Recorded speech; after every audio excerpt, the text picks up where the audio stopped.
Istenem, hogy hogy a fény jobban érje. a földről. Te szeretlek, Istenem. Nem, hát itt van, nézd, de Általában mit szedünk ki ezekből? Hát ami ráhajlik ág, azt 10 centire visszavágjuk. Miért kell a 10 centi?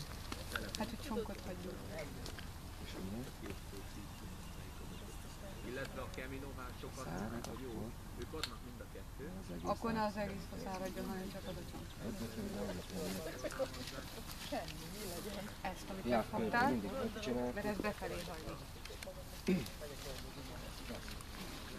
Akkor itt, ha meghatsz a 10 centis csonkot, azokat kiszedheted belőle. Mindig mit tanultunk, hogy körbejárjuk a fát, amikor valamit csinálunk belőle.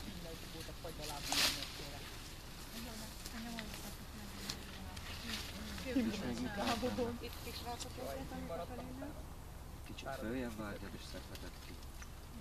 Úgy. Ágakat mindig lehúzzuk róla. És szerintem maradhat is van. Itt még van egy ilyen, ha már, Hogy? ha már meg tudsz szétet vágni, akkor azt mondjuk, hogy befelé meg középen. Ez elég vékony, ezt bent szoktuk megni. Jó. De ki lehet, erre gondoltál, igaz? Igen. Kiszedheted ezt is, de nagyon vékonyakat azért hagyjuk bent, hogyha van rajta termés, a következőben ki szoktuk szedni belőle. De ha nem, nincs igazam, mondja nyugodtan. De nyugodtan. Jó lesz így?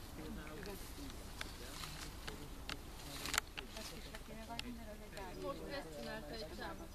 Így van, mindig azt nézzük, hogy a egymásra érő ágak, hogyha fúj a szél, akkor ne üssék egymást.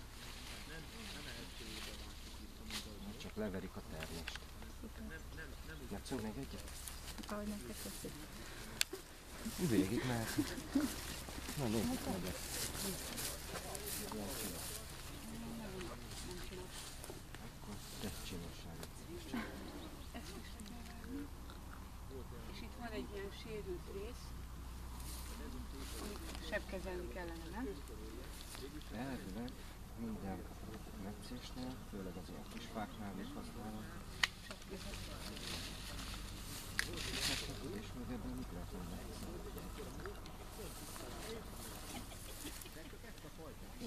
Igen, látom.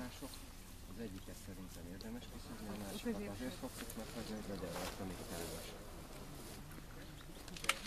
Hát, hogy kifelem az indulni. Nézd körbe a fát az ötőben, és még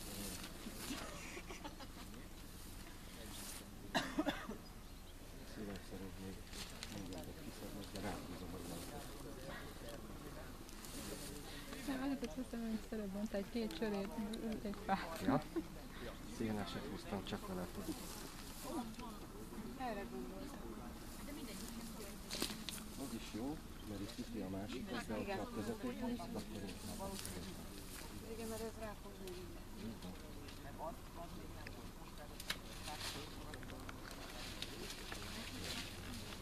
Nézd végig az ágakat még.